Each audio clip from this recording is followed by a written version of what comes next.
Nah, sahabat, saya tahu sahabat semua pasti bingung mau milih SLR, mirrorless, atau smartphone untuk kegiatan fotografi atau videografi sahabat semua. Nah, supaya sahabat tidak kebingungan, simak penjelasan video berikut ini.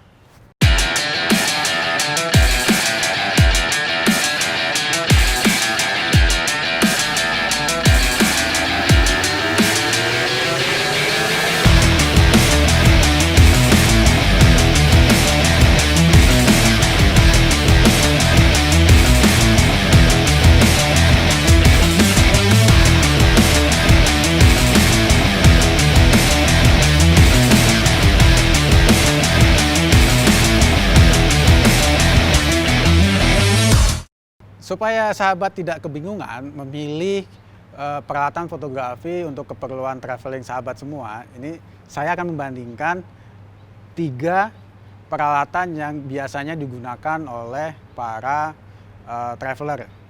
Yang pertama adalah kamera SLR. Memang ukuran SLR ini memiliki ukuran yang lebih besar ketimbang mirrorless ataupun smartphone. Tentunya ini akan menjadi pertimbangan sahabat ketika mempersiapkan peralatan fotografi maupun videografi ketika sahabat semua melakukan kegiatan traveling sahabat semua.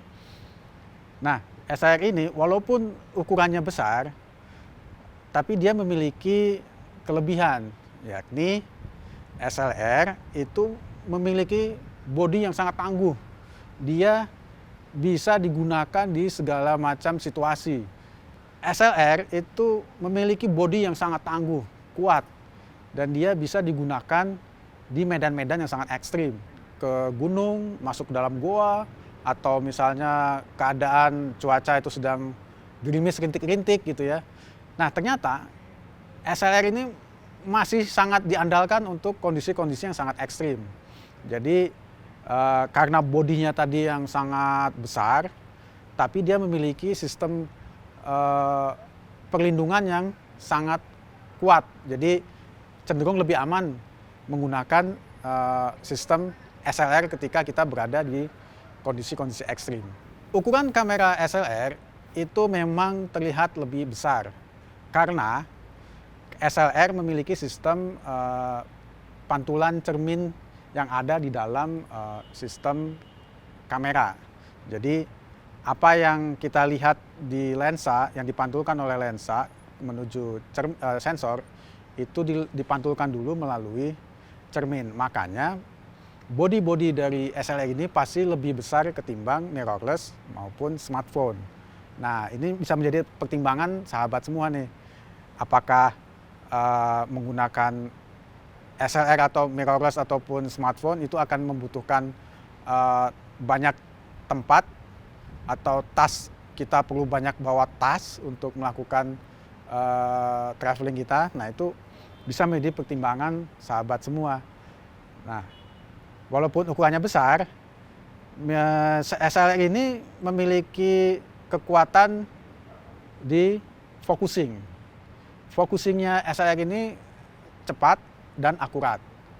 Jadi karena dia masih tidak menggunakan sistem electronic viewfinder seperti yang di mirrorless. Kalau mirrorless dia menggunakan sistem electronic viewfinder. Jadi sistem electronic viewfinder ini akan mempengaruhi ketika kondisi-kondisi minim cahaya, kamera akan susah untuk melakukan autofocus. Kenapa pewarta foto masih menyukai menggunakan SLR? Karena SLR memiliki kecepatan autofocus yang sangat luar biasa. Karena pewarta foto mengabadikan momen-momen yang cepat, yang tidak bisa mungkin diulang 2 atau 3 kali kemudian. Makanya fotografer masih cenderung menggunakan format SLR. Namun jangan salah, saat ini beberapa brand ternama untuk mirrorless sudah mengembangkan sistem autofocus yang tak kalah hebatnya, dengan harga yang setengahnya dari sistem SLR. Pertimbangan yang menarik bukan? Kalau smartphone itu dia juga hampir sama dengan mirrorless. Jadi ketika dalam kondisi minim cahaya, dia akan kesulitan untuk memilih sistem focusingnya, karena sebagian besar sistem focusing kamera itu berupa phase detection dan contrast detection. Jadi ketika kondisi minim cahaya, kinerja dari sistem autofocus mirrorless maupun smartphone dia akan kesulitan. Berbeda dengan SLR. Kemudian SLR maupun mirrorless itu memiliki keunggulan dari varian lensa. Varian lensanya untuk SLR maupun mirrorless itu sudah sangat lengkap, mulai dari ultra wide angle, lensa makro, lensa fix hingga lensa tele. Walaupun sekarang mirrorless pun sudah mengembangkan sistem lensa yang cukup serius juga ya. Jadi dia sudah mulai membuat varian lensa yang bermacam-macam juga. Smartphone sekarang sudah ditanamkan sistem auto zoom yang sangat luar biasa.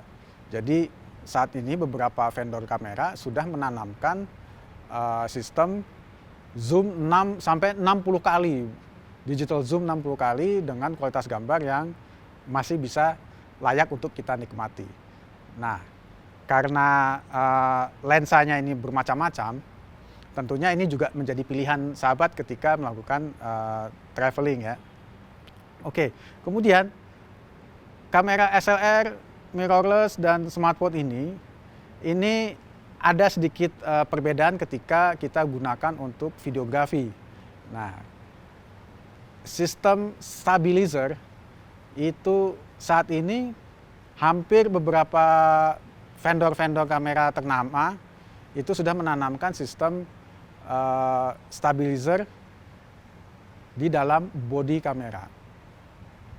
Begitu juga dengan smartphone. Smartphone pun sekarang sudah dilengkapi dengan sistem gimbal. Jadi dia tidak akan goyang gambar, tidak akan shaking ketika kita melakukan pengambilan gambar menggunakan smartphone. Yang menarik adalah ketika kita melakukan sistem penyimpanan. Nah, ini smartphone ini sekarang ini luar biasa ya. Smartphone memiliki kapasitas penyimpanan memorinya hingga 1 terabyte. Itu luar biasa.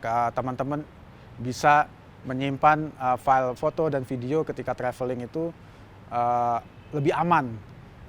Namun di sistem mirrorless maupun SLR pun juga sudah memiliki sistem penyimpanan kartu memori dengan kecepatan yang ekstrim.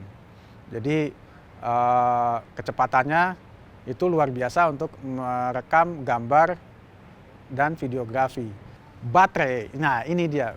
Masalahnya adalah baterai. Jadi ketika kita menggunakan SLR, menggunakan mirrorless dan smartphone, baterai dari SLR ini masih sangat bisa diandalkan. Jadi dia tidak menyedot banyak energi ketika kita melakukan aktivitas fotografi maupun videografi. Berbeda dengan mirrorless, ketika cuaca dingin dia akan cenderung lebih cepat habis baterainya. Pun sama dengan smartphone. Smartphone ketika kita digunakan dalam keadaan yang ekstrim, tentunya itu akan menyulitkan sahabat untuk melakukan pengambilan gambar. Dari ketiga sistem tadi, tentunya ini akan kembali lagi kepada kebutuhan sahabat semua. Apalagi saat ini harga dari smartphone yang bisa diandalkan untuk kegiatan fotografi dan videografi itu hanya tipis-tipis saja bedanya gitu. Nah, tentunya sekarang tinggal kembali lagi kepada sahabat semua. Apakah ingin menuju ke level yang lebih maksimal atau ya hanya sekedar untuk mengambil foto-foto traveling dan kemudian untuk diupload ke media sosial kawan-kawan semua.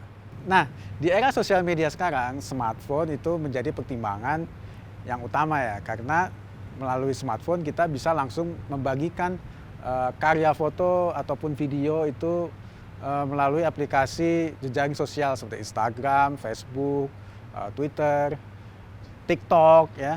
Jadi dalam smartphone itu kita bisa lebih leluasa untuk langsung membagikan karya kita pada saat itu juga. Berbeda dengan mirrorless ataupun DSLR, sistem tersebut masih membutuhkan koneksi smartphone lagi, jadi melalui aplikasi yang mereka kembangkan. Nah, sahabat, gimana? Sudah jelas kan dengan penjelasan tadi? Semoga dengan penjelasan yang barusan tadi ini bisa memberikan manfaat buat sahabat semua. Jadi sahabat semua tidak lagi kebingungan memilih gear mana yang harus dibawa ketika sahabat semua melakukan traveling. Jangan lupa untuk selalu like, subscribe, dan share, dan jangan lupa nyalakan loncengnya.